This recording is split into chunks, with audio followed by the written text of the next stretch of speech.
Bismillahirrahmanirrahim.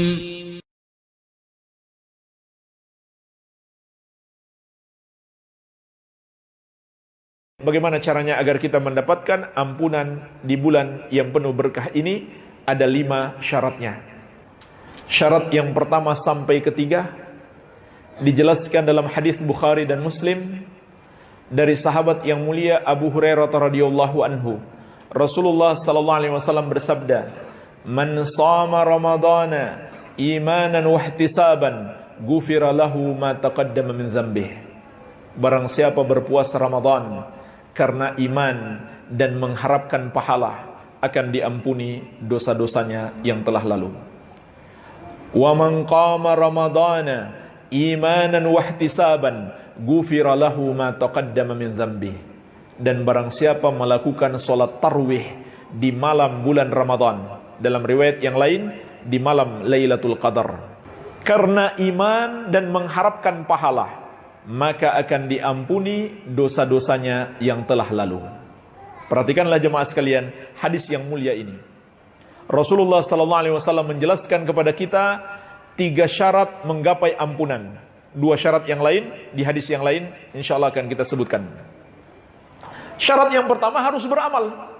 Apakah amalan yang sifatnya umum, yang berlaku di luar bulan Ramadan maupun di dalam bulan Ramadan?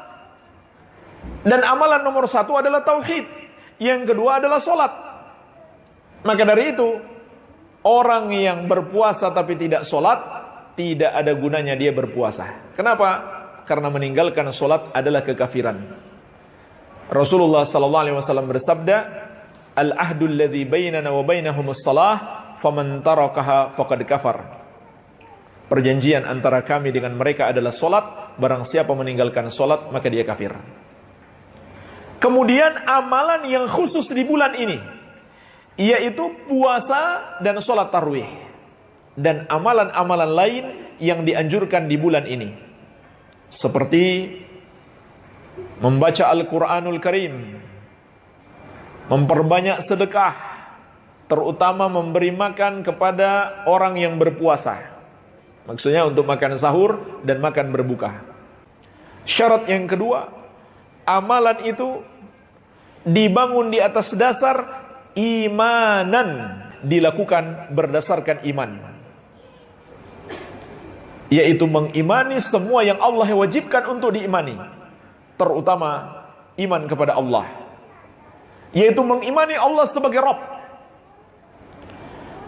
sebagai Rabb yang menciptakan, yang menguasai dan mengatur seluruh makhluk, pemilik nama-nama yang maha indah dan sifat-sifat yang maha mulia, dan sebagai satu-satunya yang pantas disembah, yang terkandung dalam kalimat La ilaha illallah.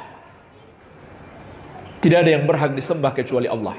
Serta mengimani semua yang Allah wajibkan untuk diimani, termasuk mengimani syariat puasa dan sholat tarawih, serta menjauhi dosa-dosa yang bisa membatalkan keimanan. Karena kalau iman batal, maka tidak mungkin kita mendapatkan ampunan Allah. Dan apabila iman kita batal disebabkan dosa-dosa kesyirikan dan kekafiran, semua amal ibadah kita tidak akan diterima oleh Allah. Bagaimana mungkin kita menggapai ampunan kalau iman kita saja sudah batal dan amalan-amalan kita tidak akan diterima oleh Allah? Surat At-Taubah ayat ke-54 Allah menegaskan, "Wa ma mana'ahum an tuqbala minhum nafaqatuhum illa annahum kafaru billahi wa birasulihi." Tidak ada yang menghalangi diterimanya sedekah-sedekah mereka, kecuali karena mereka kafir kepada Allah dan Rasulnya. Jadi kalau ada orang yang kafir kepada Allah atau kepada Rasulnya, mau bersedekah 1 triliun, tidak diterima oleh Allah Azza wa Jalla. Mau beramal sebanyak apapun, tidak diterima oleh Allah. Kenapa? Ada penghalangnya, yaitu dosa kekafiran yang dia kerjakan. Bahkan orang yang tadinya beriman lalu dia melakukan dosa kesyirikan ataupun kekafiran, semua amalannya menjadi batal, terhapus. Bagaimana mungkin dia mendapatkan ampunan? Amalannya terhapus. Surat Al-An'am ayat 88 Allah mengatakan, walau asyraku lahabita anhum ma kanu ya'malun. Seandainya mereka berbuat kesyirikan, terhapuslah amalan yang mereka kerjakan. Tapi subhanallah jemaah sekalian, sangat disayangkan, ternyata masih banyak orang yang mengaku muslim di bulan Ramadan melakukan dosa besar ini. Contohnya apa? Masih ada yang percaya dengan ramalan-ramalan. Padahal Allah telah menegaskan dalam surat An-Naml ayat ke-65, "Qul la ya'lamu man fis samawati wal ardil ghaiba illallah." Katakan, tidak ada yang mengetahui perkara gaib satupun makhluk yang di langit maupun di bumi kecuali Allah.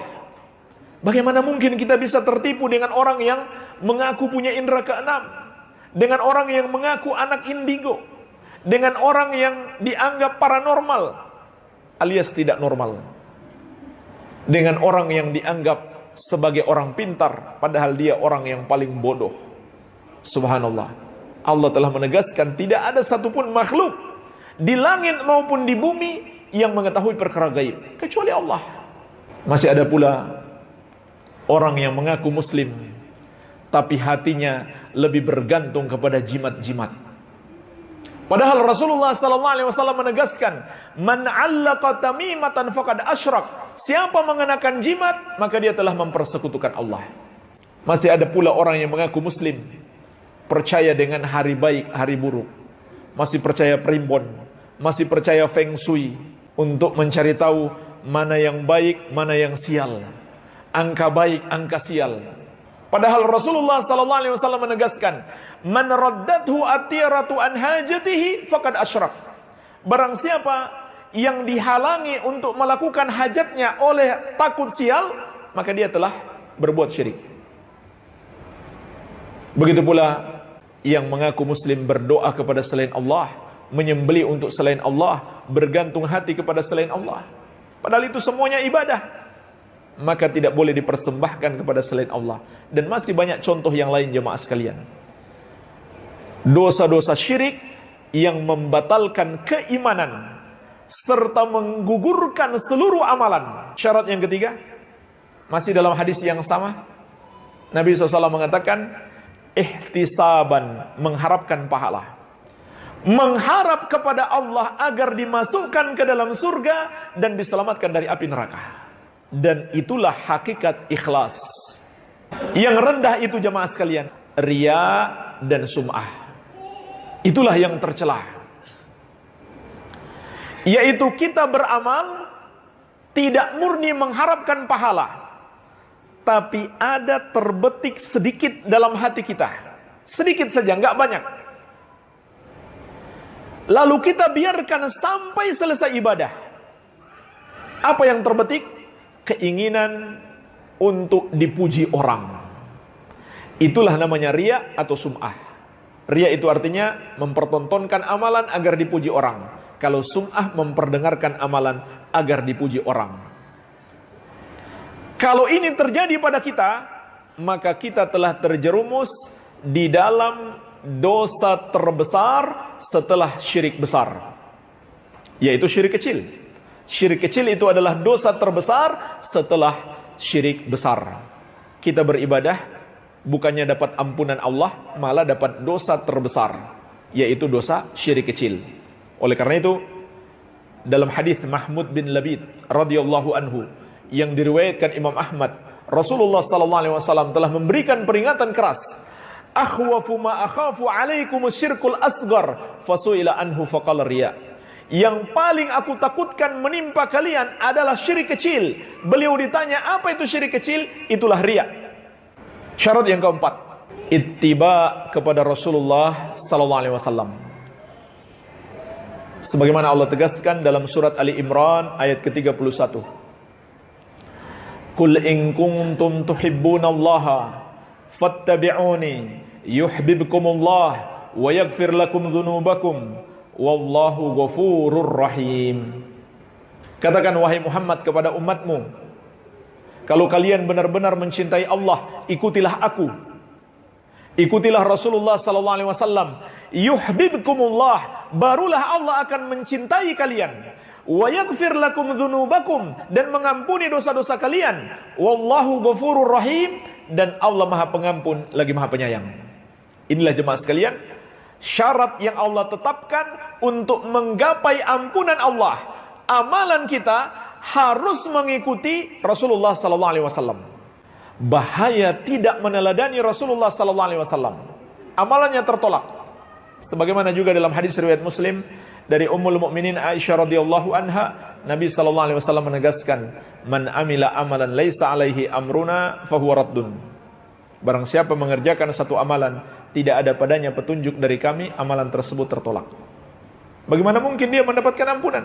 Amalannya saja tertolak. Bukan hanya tertolak, dia pun mendapatkan dosa. Syarat yang kelima adalah menjauhi dosa-dosa besar. Sebagaimana hadis riwayat Muslim dari Abu Hurairah radhiyallahu anhu, Rasulullah sallallahu alaihi wasallam bersabda, "As-salawatul khams wal jum'atu ilal jum'ah wa ramadan ila ramadan mukaffiratun lima bainahunna idza jutunibatil kaba'ir." Salat yang 5 waktu. Salat Jumat sampai Jumat berikutnya. Dan puasa Ramadan sampai Ramadan tahun berikutnya. Semua amalan-amalan itu, kata Nabi sallallahu alaihi wasallam, adalah penghapus-penghapus dosa yang dilakukan seseorang di antara waktu-waktu tersebut, tapi dengan syarat idza jutunibatil kaba'ir, apabila dosa-dosa besar dijauhi. Bagaimana cara menjauhi dosa besar? Yang belum dikerjakan jangan dikerjakan dan jangan mendekat. Yang sudah terlanjur dikerjakan, segera bertobat kepada Allah Subhanahu wa taala. Kalau kita belum bertobat dari semua dosa-dosa besar, maka itu akan menghalangi kita mendapatkan ampunan. Walaupun kita harus paham tentunya bahwa tobat itu bukan hanya di bulan Ramadan. Jangan sampai ada yang berbuat dosa menunggu Ramadan baru dia mau tobat. Jangan sampai ada orang yang berbuat kesalahan kepada orang lain, tunggu Ramadan baru dia mau minta maaf. Ini kesalahan besar, karena kita semuanya tidak tahu kapan kematian datang menjemput kita. Apakah kita masih akan berjumpa dengan bulan Ramadan atau tidak? Maka tobat itu adalah kewajiban sepanjang hayat kita. Bahkan tobat itu, kata para ulama, bukan sekedar wajib, tetapi al-wujub 'alal faur. Kewajiban yang harus dilakukan segera. Namun jemaah sekalian, tidak kita ragukan lagi, bulan Ramadan adalah kesempatan terbaik untuk bertobat.